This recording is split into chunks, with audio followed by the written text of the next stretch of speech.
વખાણ અમારા દાહોદ જિલ્લાના યુવાન મજબૂત એવા દાહોદ જિલ્લા પ્રમુખ અનુભાઈ સાહેબે જય ઘોષ કરાયો. એ જય ઘોષ CRPF central reserve police force ખાલી ભારત દેશનું નહીં, આખા વર્લ્ડનું, દુનિયાનું, વિશ્વનું સૌથી મોટું લાર્જેસ્ટ પેરામિલિટરી ફોર્સ એમાંથી આપણા ભરતભાઈ આ ગામના અનમોલ રતન, ગામનું ગૌરવ, સમાજનું ગૌરવ જો આટલું વધારીને આવ્યા હોય તો આપણે આટલો નાનો જય ઘોષ ના ચાલે. આપણે એમને શુભેચ્છા પાઠવવા આવ્યા હોય તો બુલંદ અવાજ હોવી જોઈએ, ગગનચુંબી અવાજ હોવો જોઈએ, અંતરાત્માથી, દિલથી જોશ હોવો જોઈએ. અને અહીંયા આગળ ખાસ કરી આપણે આદિવાસી સમાજના હોય, કોઈ પણ સમાજ કરતા આપણા સૌથી વિશેષ આગળ છીએ અને આપણો જોશ પણ બુલંદ છે. તો આપણે જેટલો જોશ હોય, જેટલો બધી એનર્જી હોય, બંને હાથ ઉપર કરી મુઠ્ઠી ભીચી આપણે જય ઘોષ કરવાનો છે. એનર્જી હોવી જોઈએ. ભારત માતા કી જય. જો હજુ પણ બેનો કચાશ રાખે છે એનો મતલબ ભરતભાઈ પ્રત્યે પ્રેમ નથી. હવે પ્રેમ લાગણીનો સમાજ આવ્યો છે, કોઈએ પાછળ નહીં રહેવાનું. ભારત માતા કી જય. ભારત માતા કી જય. ભારત માતા કી જય. વીર જવાન જવાન ભરતભાઈ કી જય. વીર જવાન જવાન ભરતભાઈ કી જય. આદિવાસી સમાજ કી જય. જય જોહર. ખૂબ ખૂબ એનર્જી ખૂબ લાગી એટલે આનંદ થયો. જે આપણા ભરતભાઈ જેમને 24 વર્ષ, બરોબર ભરતભાઈ, એટલે 25 વર્ષમાંનો મહિના આપણે કાઢીએ, મોટો હિસાબ લગાવીએ તો 25 વર્ષ પહેલા આપણે પાછળ જઈએ. આજે 2025 માં છીએ એટલે 25 વર્ષ પહેલા આપણે પાછળ જઈએ એટલે 1999 ની આસપાસ ભરતભાઈએ પરીક્ષા પાસ કરી હશે. તો 1999 માં એ સમય વાહન વ્યવહારની પણ અછત, અહીંથી દેશ સેવા કરવા જવું, ટ્રેનમાં જવું કેટલું મુશ્કેલ, અને એમાં પણ સેન્ટ્રલ રિઝર્વ પોલીસમાં એટલે દેશના વિવિધ ક્ષેત્રોમાં એમણે યોગદાન આપ્યું છે. એ બદલ પહેલા તો આપણે સૌ એના તાળીઓના ગડગડાટથી એમને અભિવાદન કરીએ. હવે ભરતભાઈ માટે જે તાળીઓ પાડી છે ને એનાથી વધારે વિશેષ આપણે એમના ધર્મપત્ની બેન માટે, કારણ કે એમનું ખૂબ મોટું યોગદાન છે એટલે બેન માટે ઓછી તાળીઓ ના હોવી જોઈએ. તમામ ઘર પરિવારના સાથ સહકારના કારણે ભરતભાઈ આજે 25 વર્ષ દેશ સેવામાં નિશ્ચિત શાંતિથી અમને પોતાની સેવા અર્પણ કરી. એને દેશ પણ યાદ રાખશે, સમાજ પણ યાદ રાખશે. આજે આપણે એમના સન્માનિત કાર્યક્રમમાં સૌ ખાસ કરીને વિશેષ અમારા રાષ્ટ્રના મહિલા પ્રમુખ અને બી આદિવાસી સમાજના બેન શ્રી નર્મદાબેન, દાહોદ જિલ્લા મહિલા પ્રમુખ સલ્લાબેન, દાહોદ જિલ્લાના પ્રમુખ કનુભાઈ, અમારા રાષ્ટ્રીય મહામંત્રી તુલસીભાઈ, દાહોદ જિલ્લા ઉપપ્રમુખ જસુભાઈ, દાહોદ જિલ્લા કોર્ડિનેટર સાહેબ છગનભાઈ, ગરબડા તાલુકા પ્રમુખ અમારા કેશવભાઈ, બેન શ્રી સુમિત્રાબેન અને તમામ પેરામિલિટરી સંગઠનો સાથે આર્મીના સંગઠનના સાથે વિશેષ હું ખાસ વિશેષ કહી રહ્યો છું.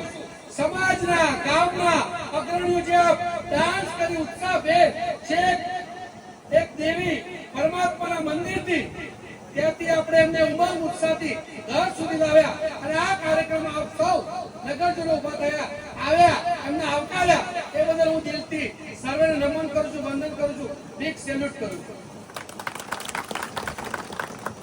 એમના સન્માન સભામાં જવાનું તો આવવાના જ હતા, પણ આપ સૌ આવે એ બદલ હું ફરીથી દિલથી સર્વેને ખૂબ ખૂબ અભિનંદન પાઠવું છું. આજના આ શુભ પ્રસંગે એમના પરિવારને ખૂબ ખૂબ શુભેચ્છાઓ તમામ પેરામિલિટરી સંગઠન તરફથી. અને કનુભાઈએ કીધું એ પ્રમાણે અમે એમને વિનંતી કરશું કે આ જવાબદારી લીમખેડા તાલુકા પ્રમુખ તરીકે સ્વીકારી.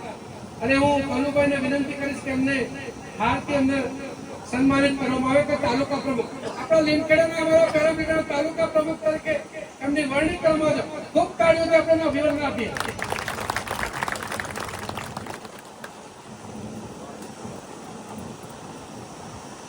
હવે હું સમય ના વગરતા મૂળ વાત ઉપર આવી છું. CRPF central reserve police force આમાં કેટલા આ ફોર્સમાં ભરતી થવા ઈચ્છુક છે યુવાનો એ હાથ ઊંચા કરો. કેટલા ફોર્સમાં જવા માંગે છે પેલા હાથ ઊંચો કરો.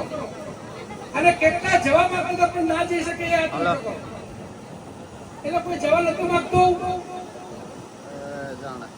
જેમને હાથ ઊંચા કરે એમને ખૂબ ખૂબ દિલથી શુભેચ્છાઓ કે આ ફોર્સમાં ભરતી થાય.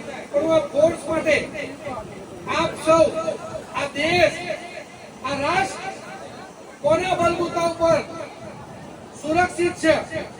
આ પેરામિલિટરીના જવાનોના કારણે સુરક્ષિત છે એવું આપ માનો તો હાથ ઊંચો કરજો બંને કે આપણા જવાનોના કારણે દેશ સુરક્ષિત છે. જેટલાના મારી વાત સમજણ પડો એ હાથ ઊંચા કરજો.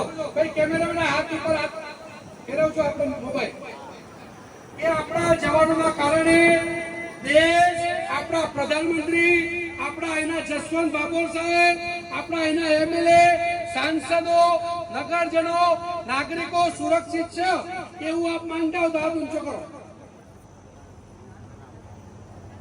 ખૂબ ખૂબ આભાર કે આપણે માનીએ છીએ કે આપણા દેશ જે સુરક્ષિત છે દેશમાં શાંતિ જે જળવાઈ રહી છે એ આપણા CRPF BSF ITB CISF SSB Assam rifle આર્મીના જવાનો એ તમામ જવાનોના કારણે એરફોર્સ નેવી આના કારણે દેશનું જે કહેવાય સુરક્ષા સલામતી જળવાઈ રહ્યું છે.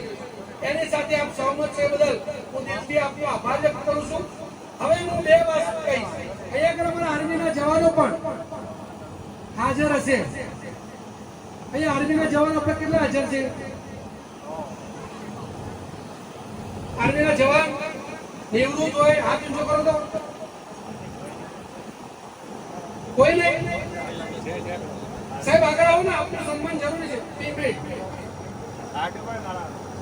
કોઈ પ્રમુખ શ્રી આવ્યા હોય આપણે તમામનું અહીંયા હૃદયપૂર્વક સેન્ટ્રલ રિઝર્વ પોલીસ ફોર્સના નિવૃત્ત જવાન ભરતભાઈના સન્માન સમારોહમાં સૌનું હાર્દિક આમંત્રણ સ્વાગત કરીએ છીએ. ભરતભાઈ તરફથી હું તમામનું સ્વાગત કરું છું. એ બી આપણા આર્મીના જવાનો જે હોય કૃપા કરી અહીંયા આગળ આવી જજો. કેમ કે અમની સાથ સહકાર અહીંયા ખૂબ જરૂરી છે. ઇન્ડિયન આર્મી ભારત દેશના સેના જે જવાનો હોય. હવે હું બે પ્રશ્નો પૂછીશ. ભારત દેશના જવાનો આર્મી અને પેરામિલિટરી ભારત દેશના બંને સપૂતો દેશની સુરક્ષા કરે છે. અહીંયા આગળ કોઈ માતા હશે એના બે દીકરા હશે કે ચાર દીકરા હશે, ચારે ચાર દીકરાઓ માંથી એક દીકરો કે બે દીકરા ખરાબ છે, બે દીકરા સારા છે, બે દીકરા તમારું વાત માને છે, તમારું કહ્યું માને છે, અને બે દીકરા તમારું નાક કપાવે છે. પણ જ્યારે પોતાના પરિવારની સંપત્તિની વહેંચણી કરવામાં આવે તો તમે ચારે ચાર પુત્રોનો સમાન સંપત્તિની વહેંચણી કરશો.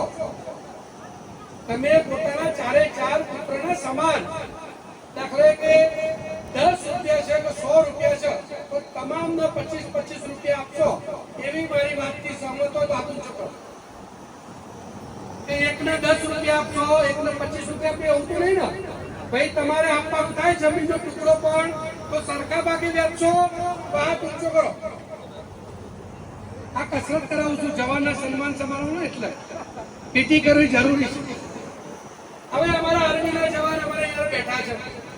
આર્મીના જવાન જે કહેવાય એમને કલ્યાણ બોર્ડ ગુજરાતમાં 25 કલ્યાણ બોર્ડ બનાવ્યા સરકારે. એમનો કોઈ જવાન નિવૃત્ત થઈ આવે એટલે એમના માટે સરકારી નોકરીમાં મળે એવી વ્યવસ્થા ગુજરાત સરકારે કરી, ભારત સરકારે કરી.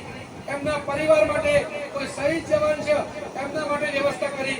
તો સરહદની સુરક્ષા આપણા આર્મીના જવાનો પણ કરે અને પેરામિલિટરીના જવાનો પણ કરે.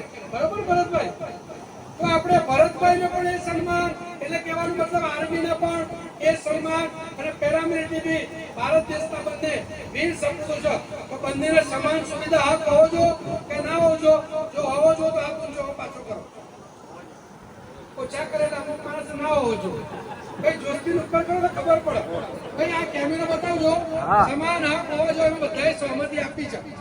એટલે આપણે આ વિડિયો શું જસવંત ઠાકોર સાહેબને મોકલી શકીએ. આપણા આદરણીય પ્રધાનમંત્રી શ્રી નરેન્દ્ર મોદી સાહેબ જ્યારે પણ એમની દિવાળી હોળી હોય એટલે તરત જ ગુલાબ જામુન કે રસગુલ્લો કે ભાઈ મીઠાઈ ખવડાવવા માટે આપણા બીએસએફના જવાન, સીઆરપીએફના જવાન, આઈટીબીપીના જવાન જોડે વિતાવતા હોય છે. તો આપણે સાહેબ સુધી આ વાત પહોંચાડવાની છે.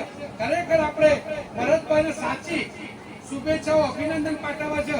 બેનશ્રીને શુભેચ્છા, અભિનંદન પાઠવવા છે. તે અભિનંદન ત્યારે જ સાચા કહેવા છે. હાથમાં કડા લગાવવાથી કે એમને મોટી મોટી સોગાતો આપવાથી એમની સાચી શુભેચ્છા ના ગણાય. કેજો ભાઈઓ, સાચી શુભેચ્છા ત્યારે ગણાશે કે જ્યારે આપણે એમને સૌથી મોટું માન સન્માન આપણે અપાઈ શકશું. 2004 પછી આપણા સીઆરપીએફના જવાનો જે પણ ભરતી થાય, ભરતભાઈનું તો પેન્શન છે, પણ 2004 પછી કોઈ જવાન સીઆરપીમાં, બીએસએફમાં, સીઆઈએસએફમાં, એસએસબીમાં, આઈટીબીમાં, આસામ રાઇફલમાં ભરતી થાય તેમનું પેન્શન બંધ. પણ આર્મીનો, નેવીમાં, એરફોર્સમાં અને એના પણ ઉચ્ચ કોઈ નેતા બની જાય, એમએલએ, કોઈ સાંસદ બની જાય એનું પેન્શન ચાલુ. પણ આ સીઆરપીએફમાં જો ભરતી થાય તેનું પેન્શન બંધ. આ અન્યાય કહેવાય કે ના અન્યાય કહેવાય? કહેવાય ને. પાછળ પદ આપું તો પડે.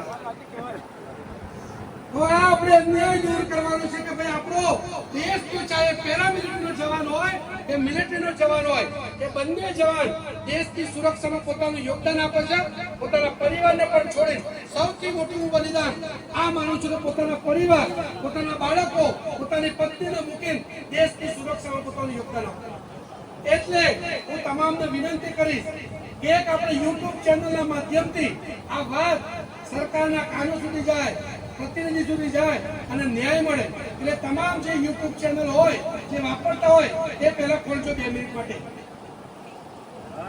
જેમના જોડે મોબાઈલ હોય એ મોબાઈલ ખોલો.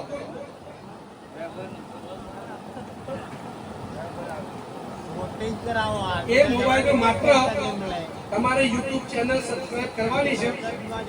કોઈ પૈસો નથી આપવાનો, કશું નથી આપવાનું. માત્ર આપણા જવાનો માટે આમાંથી કોઈનો પણ દીકરો ભરતી થશે જે દેશ માટે પોતાનું યોગદાન આપે, જે પોતાના બાળકોથી પણ વિખૂટા રહી દેશની સરહદની સુરક્ષા કરે, એ જવાન જે 2004 પછી ભરતી થાય એનું પેન્શન હોવું જો કે ના હોવું જો, કે એના માટે તમારે આ અભિયાનને સફળ બનાવવા માટે, કારણ કે આપણી આ ધરતી ભૂમિ, ગુજરાતની ભૂમિ એવી છે જેને દેશને આઝાદી અપાવી છે. એ રીતે આપણે એથી શરૂઆત કરવાની છે કે આપણા પેરામિલિટરીના જવાનો જે આપણા માટે, આપણા બાળકો માટે, આપણા સમાજ માટે, દેશ માટે 24 કલાક ડ્યુટી કરતા હોય તો આપણી ફરજ છે, નૈતિક ફરજ છે. તો હું 5 મિનિટ સમય નીકાળી ખાલી આ ચેનલ સબસ્ક્રાઇબ કરો અને આની જેટલી બી વિડીયો હોય એને શેર કરો તાકી દૂર દૂર સુધી આ વાત પહોંચે, ત્યારે આપણે જવાનને ન્યાય અપાઈ શકીએ. હું વધુ વિશેષ ના કહેતા આપ સૌને ખાલી રિક્વેસ્ટ કરું છું કે આ દીપેશ પટેલ, દીપેશ પેરામિલિટરી નાખશો તો પણ તરત જ ચેનલ આવશે, એને સબસ્ક્રાઇબ કરતા આવડતું હોય તો આપણે સબસ્ક્રાઇબ કરવાની છે. આટલા વિસ્તારમાં તમામ જગ્યાએ સબસ્ક્રાઇબ બધાને કરાવવાની છે. એ આપ સૌનું મોટું અને ખાસ ભરતભાઈના સૌથી મોટું આજની આ શુભેચ્છા ગણાશે. બીજો મુદ્દો કે આજના કાર્યક્રમના અનુરૂપ આપણે સાહેબને એક જવાબદારી આપી છે કે લીમખેડા તાલુકા પ્રમુખ તરીકે નિયુક્ત કર્યા છે. સાથે સાથે હું એક બીજો પણ પ્રશ્ન પૂછીશ કે અત્યારે આપણા સમાજ માટે, સમાજની વાત કરું છું આજે, કે આપણા આદિવાસી સમાજ સાથે સરકાર તરફથી અન્યાય થઈ રહ્યો છે એ વાતની કે અન્યાય ખરેખર થઈ રહ્યો છે આદિવાસી સમાજનો, એટલા હાથ ઊંચો કરો.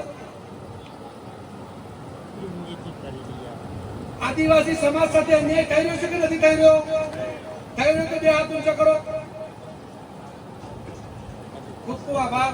એટલે માનો છો ખરા કે સરકાર અન્યાય કરી રહી છે, તો આપણે આ દેશમાં જે દેશ સેવા કરીને આવ્યા હોય એ જવાનો જો લોક સેવા કરે, આ વિસ્તારથી ક્યાંક આગળ જાય, તો આપણે એવા પ્રતિનિધિને સ્વીકારવો જોઈએ.